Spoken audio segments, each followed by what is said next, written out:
Hello students, good morning. I am your science teacher from Shriram Academy High School Satna, and I have come to your door to educate you people through audio and video lectures. So students, this is a class of science class 9th. This is a series of lesson for chapter number 2, that is matter around us pure? Okay, this is the part 10. In the last classes we learned about the pure substances, that is elements, metals, non-metals and metalloids. In this lecture we will be seeing the compounds. Okay, so compounds क्या होते हैं बेटा? जो elements होते हैं ना, elements के combination से बनने वाले चीज़ों को हम क्या कहते हैं? कंपाउंड्स कहते हैं। लेकिन वो स्पेशल कॉम्बिनेशन होता है। कैसे बनते हैं वो? केमिकली कंबाइंड होते हैं। दे आर केमिकली उनको कंबाइन करते हैं एंड वहाँ पर उनका जो प्रोपोर्शन होता है वो हमेशा फिक्स होता है।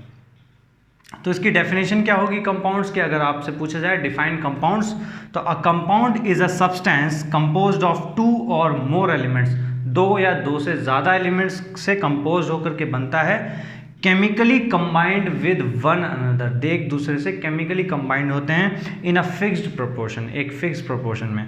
अब देख लेते हैं कि ये कंपाउंड और मिक्सचर में क्या अंतर है, क्योंकि मिक्सचर भी क्या होते थे? कंबाइन होते थे, है ना। ये 2 या 2 से ज़्यादा चीज़ों को मिला करके मिक्सचर बनते थे। लेकिन कंपाउंड्स में और मिक्सचर में क्या डिफरेंसेस हैं, हम ये चेक कर लेते हैं। एक एक्टिविटी है बेटा आपके बुक में, दैट इज़ 2.10। इसमें क्या करना है आपको? 2 ग्रुप्स बनाने हैं स्टूडेंट्स। 2 ग्रुप्स में डिवाइड हो जाएंगे। एक ग्रुप को ग्रुप 1 नाम देते हैं और उसको हम क्या करेंगे?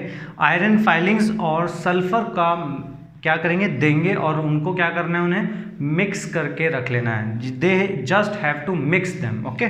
दे do not have to heat them और mix in water. They simply have to just mix the 2 things, iron filings and the sulfur.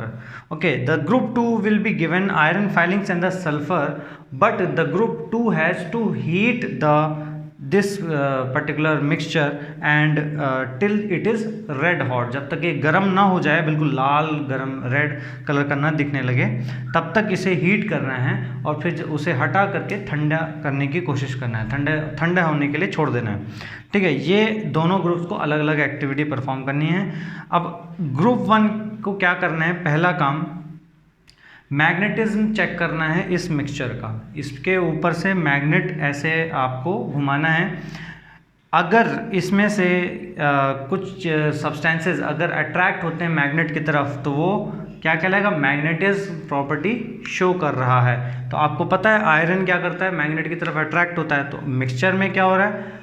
Sulphur और आयरन फाइलिंग्स अलग अलग हैं। तो आयरन क्या हो जाएगा? मैग्नेट की तरफ अट्रैक्ट होगा, लेकिन सल्फर नहीं होगा। तो यहाँ पे मैग्नेटिज्म ये शो करेगा, ठीक है। लेकिन वहीं पे ग्रुप 2 में जब मैग्नेटिज्म की बात आएगी, तो यहाँ पर आयरन फाइलिंग्स एंड सल्फर का जो हीट करके मिक्सचर बनाया था, उसके पास मैग्नेट ले जाने पे मैग्नेटिज्म शो नहीं होगा, क्योंकि अब क्या हो गया है? कुछ अलग ही चीज़ बन गई है यहाँ पर, ठीक है। कलर में भी डिफरेंस होगा। यहाँ पर जो कलर होगा ये क्या होगा? येलोइश ग्रे होगा, समथिंग येलोइश ग्रे। लेकिन यहाँ पर जो सब्सटेंस होगा there will be some texture difference, है ना। यहाँ पर कुछ अलग ही टेक्सचर होगा, कलर में दोनों के अंतर होगा। अब CS2 को ऐड करेंगे। CS2 क्या होता है? Carbon disulphide. कार्बन डाइसल्फाइड को इसमें ऐड करेंगे मिक्सचर में, तो क्या होगा? यहाँ पर आयरन फाइलिंग से रिएक्ट हो जाएगा, Fe से CS2 को रिएक्ट हो जाएगा और यहाँ पर जो रिएक्शन होगी उससे कुछ ना कुछ बनेगा। लेकिन यहाँ पर इससे कोई रिएक्शन नहीं होगी, आयरन इसके कंपाउंड्स के साथ कोई रिएक्शन नहीं होगा। वहीं पर हमें एक और चीज़ करनी है, सल्फ्यूरिक एसिड से रिएक्शन कराना है। तो यहाँ पर ग्रुप 1 क्या करेगा? अपने सल्फ्यूरिक एसिड एक पार्ट लेगा उसका और मिक्सचर का एक पार्ट लेकर के सल्फ्यूरिक एसिड से रिएक्ट कराएंगे। तो यहाँ पर देखेंगे कि एक गैस निकलेगी, there is evolution of a gas, और वो गैस कौन सी होगी? हाइड्रोजन गैस होगी। क्यों? क्योंकि उसमें क्या है? आयरन रिएक्ट कर जाएगा H2SO4 से। H2SO4 से जब रिएक्ट करेगा तो क्या बनाएगा वहाँ पर? It will form hydrogen gas, okay. And this is a combustible gas, odourless and combustible colourless gas होती है। तो ये क्या करेगा? इसको चेक करने के लिए कंबस्टन टेस्ट करते हैं। पॉप साउंड होता है, लेकिन क्लास में इसको परफॉर्म नहीं करना है इस तरीके से। You just can smell the gas. Okay, अब ग्रुप 2 भी सेम चीज़ करेगा। अपने जो मिक्सचर इन्होंने जो हीट करके जो सब्सटेंस बनाया था, इसको H2SO4 में से रिएक्ट कराना है। H2SO4 से जब रिएक्ट कराएंगे तो इसकी एक और गैस निकलेगी, इसको हम कहेंगे H2S। अब कोई स्टूडेंट पूछ सकता है सर इन दोनों को पता कैसे चलेगा कि ये हाइड्रोजन गैस है, ये H2S गैस है? तो बेटा इनकी डिफरेंस इन देयर ऑर्डर्स, मतलब इनकी जो स्मेल है इनसे आप डिफरेंट कर सकते हो, ठीक है, ऑन द स्पॉट। वहाँ पे ये रॉटन एग स्मेल देता है, ये कैसे स्मेल देगा? रॉटन एग स्मेल, लेकिन यहाँ पर इसमें कोई भी स्मेल नहीं आएगी। ओके, सो अब हम कंक्लूड ये कर सकते हैं कि ग्रुप 1 ने जो चीज़ बनाई, जो भी सब्सटेंस बनाया, वो क्या था? एक सिंपली मिक्सचर था, because it was found by physical method, है ना, physical method, and it was a physical change, है ना। ग्रुप 2 ने जो चीज़ बनाई वो क्या था? एक कंपाउंड था, इट फॉर्म्ड अ कंपाउंड, ठीक है, और वो कैसे बना? केमिकली बना, ठीक है, केमिकल चेंज से बना। तो हम ये चीज़ कंक्लूड कर सकते हैं यहाँ पर कि जो कंपाउंड्स होते हैं वो कैसे बनते हैं?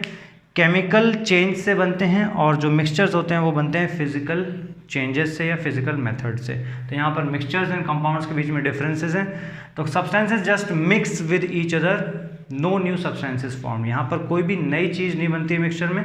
वहीं पर कंपाउंड्स में क्या होता है? एक एलिमेंट्स रिएक्ट करते हैं और नया सब्सटेंस बनाते हैं, ठीक है। मिक्सचर्स में क्या हो सकता है? वेरिएबल कंपोजिशन हो सकता है, कंपोजिशन अलग अलग हो सकता है। मतलब जैसे मिक्सचर है शुगर एंड वाटर का, ठीक है, तो शुगर ज़्यादा भी हो सकती है सेम वाटर में, 100 ml वाटर में ज़्यादा शुगर भी हो सकती है, कम भी हो सकती है। लेकिन कंपाउंड्स में जो कंपोजिशन है वो क्या है? ऑलवेज फिक्स रहता है। जो नया कंपाउंड बनेगा उसमें जो कंपोजिशन है दैट इज़ फिक्स। मिक्सचर में जो कंस्टिट्यूएंट्स हैं, उसके जो पार्ट्स हैं, जैसे मिक्सचर में आयरन फाइलिंग्स एंड सल्फर थे, तो आयरन फाइलिंग्स क्या कर रहे थे? मैग्नेटिज्म भी शो कर रहे थे, ठीक है, और सल्फर भी क्या कर रहे थे? ये अपनी भी प्रॉपर्टी शो करता है। तो दोनों चीज़ें अपनी अपनी प्रॉपर्टीज शो करेंगी। जो भी मिक्सचर में कंस्टिट्यूएंट्स होंगे वो सारी चीज़ें अपनी अपनी प्रॉपर्टीज़ इंडिविजुअली शो करेंगी। लेकिन कंपाउंड्स में क्या होता है? टोटली नया सब्सटेंस बन जाता है, न्यू सब्सटेंस बनता है, तो न्यू डिफरेंट प्रॉपर्टीज़ आ जाती हैं, ठीक है। ऐसे ही अब मिक्सचर में जो कंस्टिट्यूएंट्स होते हैं वो अलग अलग किए जा सकते हैं बाय फिजिकल मेथड्स। जैसे कि यहाँ पे आयरन फाइलिंग्स एंड सल्फर को कैसे अलग कर सकते हैं? By the use of magnetism. हम मैग्नेट की हेल्प से आयरन फाइलिंग्स को अलग कर सकते हैं, सल्फर वहीं पे रह जाएगा।